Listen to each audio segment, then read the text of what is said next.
वळूयात पुढच्या बातमीकडे। खासदार श्रीकांत शिंदे जळगाव जिल्ह्याच्या दौऱ्यावर आहेत। शिवसंवाद दौऱ्यानिमित्त कार्यकर्त्यांची ते बैठक घेणार आहेत। रेश्मा काळेंच्या बंडखोरीच्या पार्श्वभूमीवर दौऱ्याला महत्त्व प्राप्त झाले।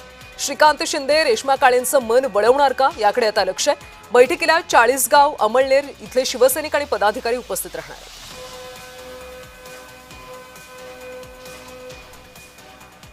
आणि या दौऱ्याचा सगळा आढावा घेतला आमचे प्रतिनिधी जुगल पाटील यांनी। पाहूया।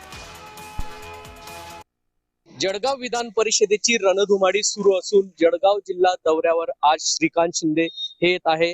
खासदार श्रीकांत शिंदे यांचा आज जळगावामध्ये दौरा आयोजित करण्यात आला असून अमळनेर, मुक्ताईनगर त्याचप्रमाणे चाळीसगाव येथे शिवसंवाद दौऱ्यानिमित्त त्यांच्या बैठकीचं आयोजन करण्यात आलं आहे।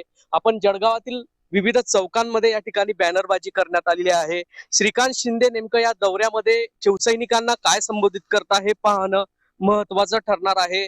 जर विचार केला तर शिवसेनेच्या ज्या बंडखोर उमेदवार आहे रेश्मा काळे यांनी आपली उमेदवारी कायम ठेवल्यामुळे महायुतीचे जे उमेदवार आहे नंदकिशोर महाजन यांच्या अडचणीमध्ये या ठिकाणी एक प्रकारे वाढ झाल्याची शक्यता दिसून येत आहे। चौरंगी लढत सध्या जळगावामध्ये बघावयास मिळत आहे। श्रीकांत शिंदे हे रेश्मा काळे यांची समजूत काढण्यात आता यशस्वी होतील का हे पाहणं महत्वाचं ठरणार आहे।